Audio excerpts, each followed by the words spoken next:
Hello friends, இன்னைக்கு cooking with Sahay மேரியில chapati stuff செய்ய போகிறோம். வாங்க எப்படி செய்யலான்னு பார்க்கலாம். தேவையான பொருட்கள்: கேரட் 2 கேரட் எடுத்துக்கோங்க. அதுக்கப்புறம் பல்லாரி 2, அதுக்கப்புறம் ஒரு 4-5 பீன்ஸு, அதுக்கப்புறம் ஒரு குடமிளகா, 2 தக்காளி, அப்புறம் மசாலாவில் சிக்கன் மசாலா, அதுக்கப்புறம் கரம் மசாலா 1/2 ஸ்பூனு, இஞ்சி பூண்டு பேஸ்ட் 1/2 ஸ்பூனு, அதுக்கப்புறம் ஸ்வீட் கார்ன் கொஞ்சம், அதுக்கப்புறம் சாஸு. வாங்க எப்படி செய்யலான்னு பார்ப்போம்.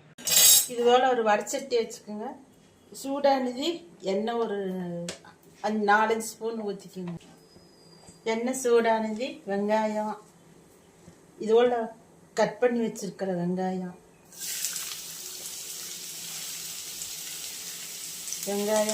எல்லாம் அப்படியே மொத்தமாக போட்டு வணக்கணும். தக்காளி எல்லாம் மொத்தமாக போட்டு நல்லா வணக்கி ஒரு 5 மினிட்ஸ் வச்சுருங்க. இதுபோல் அப்பப்போ திறந்து நீங்கள் கிளறிக்கணும், இல்லாட்டி அடிக்கடி. இதுபோல் நல்லா வணங்கிட்டு ஸ்வீட் கார்ன் போடணும்.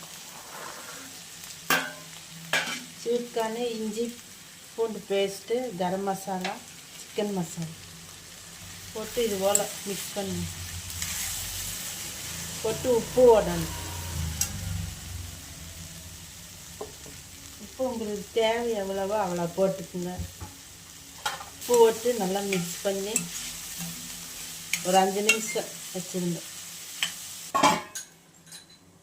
இதுபோல் ஓப்பன் பண்ணி நீங்கள் 2 ஸ்பூனு சாஸ், தக்காளி சாஸ் ஊற்றிக்கணும்.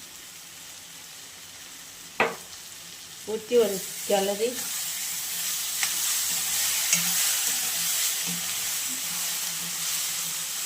அவ்வளோதான் ஃப்ரெண்ட்ஸ், ரெடி ஆகிடுச்சு. சப்பாத்தி வச்சு ஸ்டஃப் பண்ணும்போது உங்களுக்கு காமிக்கிறேன், பாருங்கள். இது மாதிரி நீங்கள் சப்பாத்தி பருத்தி இதுபோல் ஒரு ஸ்டஃப் பண்ணி அப்படியே வச்சு ஃப்ரை பண்ணி எடுக்கணும். இதுபோல் ஒரு பாத்திரம் வச்சு சூடாகிட்டு நீங்கள் இந்த மாதிரி ஸ்டஃப் பண்ணி வச்சுட்டு எண்ணெய் மேலே ஊற்றணும். ஊற்றி வெந்துட்டு திருப்பி போட்டுக்கணும். ஃப்ரெண்ட்ஸ், இதுபோல் செஞ்சு கட் பண்ணி வச்சு சாஸ் தொட்டி சாப்பிடுங்க. ஈவினிங் ஸ்நாக்ஸ் பிள்ளைகளெல்லாம் நல்லா செஞ்சு கொடுங்க, நல்லா விரும்பி சாப்பிடுவாங்க. செஞ்சு சாப்பிட்டு கமெண்ட் பண்ணுங்கள், லைக் பண்ணுங்கள், ஷேர் பண்ணுங்கள், சப்ஸ்கிரைப் பண்ணுங்கள் ஃப்ரெண்ட்ஸ். Okay friends, thank you.